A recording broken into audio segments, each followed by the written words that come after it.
Hello friends, स्वागत है आपके YouTube channel morning today target में। हम आपके लिए लेके आए हैं सीटेट एसएसटी पेपर 2। जो लोग पेपर 2 की तैयारी कर रहे हैं, यह क्लास आपके लिए काफ़ी ज़्यादा इम्पोर्टेंट होने वाली है। और जितनी भी क्लासेस हो चुकी हैं सारी आपको प्लेलिस्ट में मिल जाएंगी। और डेली क्लासेस लेते रहिए ताकि एग्ज़ाम तक आपका बेस काफ़ी ज़्यादा मजबूत हो जाए। और डेली क्लासेस चलने वाली हैं। जो लोग चैनल पर नए हों सब्सक्राइब कर लीजिए, जिससे जो भी मेरी क्लासेस हो सारी क्लासेस आपको मिलती रहे। और जो लोग लाइक नहीं करते हैं वे पहले लाइक कर लें, इतना तो आप लोग कर ही सकते हैं। नंबर 1, ग्लोब को 2 बराबर भागों में बांटने के लिए खींची गई काल्पनिक रेखा को क्या कहा जाता है? तो विषुवत रेखा, मकर रेखा, उत्तर ध्रुवीय वृत्त, कर्क रेखा। ग्लोब को 2 बराबर भागों में बांटने के लिए खींची गई काल्पनिक रेखा को क्या कहा जाता है?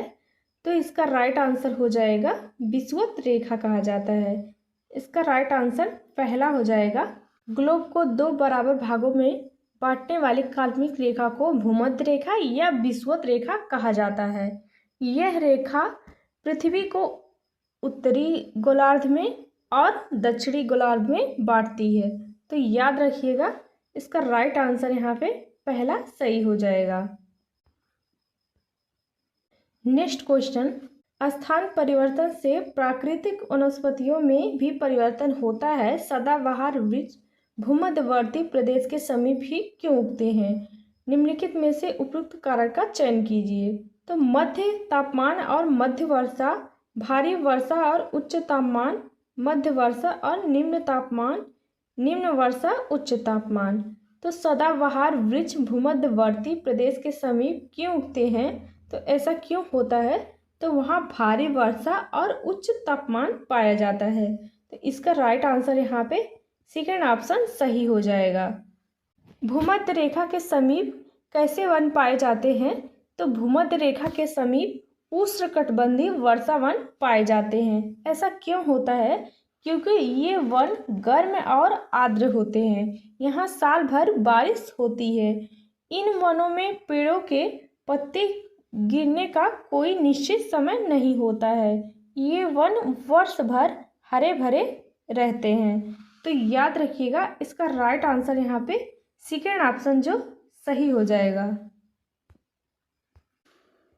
नेक्स्ट क्वेश्चन है, निम्नलिखित में से कौन से पृथ्वी दिन की परिभाषा है? तो पृथ्वी की गति जो सूर्य के चारों ओर कक्ष में होती है। दूसरा है देशांतरों के मध्य की दूरियां, ये दिन जिस दिन पूरी पृथ्वी पर दिन और रात बराबर होते हैं। चौथा ऑप्शन है पृथ्वी का अपने अक्ष पर एक चक्कर पूरा करने में लगा समय। तो पृथ्वी दिन की परिभाषा क्या है? तो पृथ्वी दिन की परिभाषा है पृथ्वी का अपने अक्ष पर एक चक्कर पूरा करने में लगा समय पृथ्वी दिन कहलाता है। तो इसका राइट आंसर यहाँ पे फोर्थ ऑप्शन सही हो जाएगा। नेक्स्ट क्वेश्चन, किस गवर्नर जनरल ने घोषित किया अवध पर गलत तरीके से शासन किया जा रहा था और उचित प्रशासन सुनिश्चित करने के लिए ब्रिटिश शासन की आवश्यकता थी? तो किसने कहा था? Lord Canning, Lord Mountbatten, Lord Dalhousie, Lord Ripon. तो किस गवर्नर जनरल ने घोषित किया अवध पर गलत तरीके से शासन किया जा रहा है और उचित प्रशासन सुनिश्चित करने के लिए ब्रिटिश शासन की आवश्यकता है? तो किसने कहा था? तो लॉर्ड डलहौजी ने कहा था। इसका राइट आंसर यहाँ पे तीसरा ऑप्शन सही हो जाएगा। गवर्नर जनरल लॉर्ड डलहौजी ने घोषणा की कि अवध को गुमराह किया जा रहा था और उचित प्रशासन सुनिश्चित करने के लिए ब्रिटिश शासन की आवश्यकता थी। तो याद रखिएगा, इसका राइट आंसर यहाँ पे तीसरा सही हो जाएगा। नेक्स्ट क्वेश्चन, निम्न जातियों की दुर्दशा पर ज्योतिबा राव फूले की 1873 में आई किताब किसे समर्पित है? भारत के उपनिषदवाद विरोधी आंदोलन के राष्ट्रियों को। दूसरा है भक्त गायकों को। तीसरा है अमेरिकी युद्ध में दास प्रथा का विरोध करने वाले कार्यकर्ताओं को। और चौथा ऑप्शन है ब्रह्म समाज सुधारकों को। ज्योतिबा राव फूले की 1873 में आई किताब किसे समर्पित है? तो अमेरिकी युद्ध में दास प्रथा का विरोध करने वाले कार्यकर्ताओं को। इसका राइट आंसर यहाँ पे हो जाएगा तीसरा सही हो जाएगा। 1873 में ज्योतिबा राव फूले ने गुलामगिरी नामक एक पुस्तक लिखी। इस किताब को लिखने के 10 साल पहले अमेरिकी युद्ध लड़ा जा चुका था, जिसमें गुलामी का अंत हुआ था, और ज्योतिबा राव फूले ने अपनी पुस्तक उन सभी अमेरिकियों को समर्पित की जिन्होंने गुलामों को मुक्त कराने के लिए काफ़ी ज़्यादा संघर्ष किया था। तो याद रखिएगा, इसका राइट आंसर यहाँ पे तीसरा सही हो जाएगा। और ये भी याद रखिएगा, ज्योतिबा राव फूले ने भारत में लड़कियों के लिए पहला स्कूल 1848 में खोला था। याद रखिएगा। और ज्योतिबा राव फूले द्वारा बहुत सारे कार्य किए गए थे। उन्होंने निचली जातियों के लोगों के समान अधिकार दिलाने के लिए सत्यशोधक समाज की स्थापना भी की थी। तो ये सभी पॉइंट याद रखिएगा, पूछे जा सकते हैं। नेक्स्ट क्वेश्चन, निम्नलिखित में से कौन से पूरा पाषाण स्थल में चूना पत्थर से बने औजार मिले थे? तो कोल्डी हवा, इनाम गांव, ब्रह्मगिरी, हुंसकी। तो पूरा पाषाण स्थल में चूना पत्थर से औजार मिले थे, वह था हुंसकी में। इसका राइट आंसर यहाँ पे फोर्थ ऑप्शन सही हो जाएगा। हुंसकी कहाँ पड़ता है? तो हुंसकी कर्नाटक के यादगीर जिले में स्थित है। इस जगह कई प्रारंभिक पूरा पाषाण स्थल पाए जाते हैं। इस स्थल पर लाल भूरे रंग के चाट और चमकदार पत्थर से बने कई पत्थर के औजार पाए गए थे। तो याद रखिएगा, इसका राइट आंसर यहाँ पे फोर्थ ऑप्शन सही हो जाएगा। नेक्स्ट क्वेश्चन है, वात दिग्दर्शी का प्रयोग क्या मापने के लिए किया जाता है? तो वात दिग्दर्शी का प्रयोग क्या मापने के लिए किया जाता है? वायु दाब, वायु दिशा, वायु तापमान, वायु वेग। तो वात दिग्दर्शी का प्रयोग क्या मापने के लिए किया जाता है? तो वायु दिशा मापने के लिए किया जाता है। इसका राइट आंसर यहाँ पे सेकेंड ऑप्शन सही हो जाएगा। वात दिग्दर्शक का इस्तेमाल हवा की दिशा को मापने के लिए किया जाता है। इसका राइट आंसर यहाँ पे सेकेंड ऑप्शन सही हो जाएगा। अपने पर्यावरण को बचाने के लिए जिस प्रकार के संसाधनों का हमें अधिक उपयोग करना चाहिए वह सुझाइए। तो नवीनीकरण संसाधन, अनवीनीकरण संसाधन, मानव निर्मित संसाधन, अजैव संसाधन। तो अपने पर्यावरण को बचाने के लिए हमें कैसे संसाधनों का उपयोग करना चाहिए?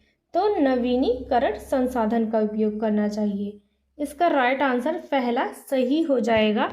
अपने पर्यावरण को बचाने के लिए हमें प्राकृतिक संसाधनों का इस्तेमाल करके और उसको दोबारा इस्तेमाल करने के लिए सुरक्षित करना चाहिए। साथ ही में हमें ज़्यादा से ज़्यादा पेड़ पौधों को लगाना चाहिए और अपने पर्यावरण को स्वस्थ रखने के लिए कूड़ा करकट कम करना चाहिए। और पर्यावरण को सुरक्षित बचाने के लिए क्या करें? जैसे कम बिजली और कम पानी और गैस का इस्तेमाल करना चाहिए और प्लास्टिक का इस्तेमाल कम करना चाहिए। इसका राइट आंसर जो हो जाएगा पहला सही हो जाएगा। नेक्स्ट क्वेश्चन है, एलोरा की गुफा का भित्ति चित्र जिसमें विष्णु को नरसिंह अर्थात पुरुष सिंह के रूप में दिखाया गया है किस काल की कृति है? तो राष्ट्रकूट काल, चालुक्य काल, गुर्जर प्रतिहार काल, गुप्त काल। तो एलोरा की गुफा का भित्ति चित्र जिसमें विष्णु को नरसिंह अर्थात पुरुष सिंह के रूप में दिखाया गया है किस काल की कृति है? तो इसका राइट आंसर पहला हो जाएगा, राष्ट्रकूट काल की है। इसका राइट आंसर पहला सही हो जाएगा। एलोरा की गुफाओं के भित्ति चित्र जिसमें विष्णु को सिंह के रूप में दिखाया गया है वह राष्ट्रकूट काल की कृति है। एलोरा की गुफा महाराष्ट्र में औरंगाबाद जिले में स्थित है और इन गुफाओं का निर्माण कलचुरी, चालुक्य, राष्ट्रकूट, यादव राजवंशों ने करवाया था। ये गुफाएं हिंदू बौद्ध जैन धर्म से जुड़ी हुई हैं। तो याद रखिएगा, इसका पहला राइट आंसर सही हो जाएगा। नेक्स्ट क्वेश्चन, 18वीं सदी में किसके नेतृत्व में बंगाल धीरे धीरे मुगल नियंत्रण से अलग हो गया था? तो नादिर शाह, अलवर्दी खान, बुरहान उल मुल्क, मुर्शिद कुली खान। तो 18वीं सदी में किसके नेतृत्व में बंगाल धीरे धीरे मुगल नियंत्रण से अलग हो गया था? तो मुर्शिद कुली खान के। इसका राइट आंसर यहाँ पे फोर्थ ऑप्शन सही हो जाएगा। 18वीं सदी में मुर्शिद कुली खान के नेतृत्व में बंगाल धीरे धीरे मुगल नियंत्रण से अलग हो गया था। और मुर्शिद कुली खान बंगाल के पहले नवाब थे, ये भी याद रखिएगा। इसका राइट आंसर यहाँ पे फोर्थ ऑप्शन सही हो जाएगा। नेक्स्ट क्वेश्चन है, निम्नलिखित में से काश्तकार की चाबुक पुस्तक किसने लिखी थी? ज्योतिबा राव फूले, केशव चंद्र सेन, महात्मा गांधी, पंडिता रमाबाई। तो काश्तकार की चाबुक पुस्तक किसने लिखी थी? तो ज्योतिबा राव फूले ने लिखी थी। इसका राइट आंसर पहला सही हो जाएगा। नेक्स्ट क्वेश्चन है, भारत के निम्नलिखित राज्यों में से किस राज्य में हड़प्पा के नगर सबसे बड़ी संख्या में मिले हैं? तो हरियाणा, पंजाब, गुजरात, जम्मू कश्मीर। तो इसका राइट आंसर हो जाएगा, तीसरा हो जाएगा गुजरात में। नेक्स्ट क्वेश्चन है, भारत के संविधान में निम्नलिखित में से किसका उल्लेख नहीं किया गया है? तो सरकार की संरचना, राजनीतिक दलों के नाम, नागरिक के अधिकार, राज्यों और केंद्र शासित प्रदेशों के नाम। तो इसका राइट आंसर हो जाएगा, सेकेंड ऑप्शन हो जाएगा, राजनीतिक दलों के नाम। इसका राइट आंसर सेकेंड ऑप्शन सही हो जाएगा। भारत के संविधान में राजनीतिक दलों के नामों का उल्लेख नहीं किया गया है। सेकेंड ऑप्शन इसका सही हो जाएगा।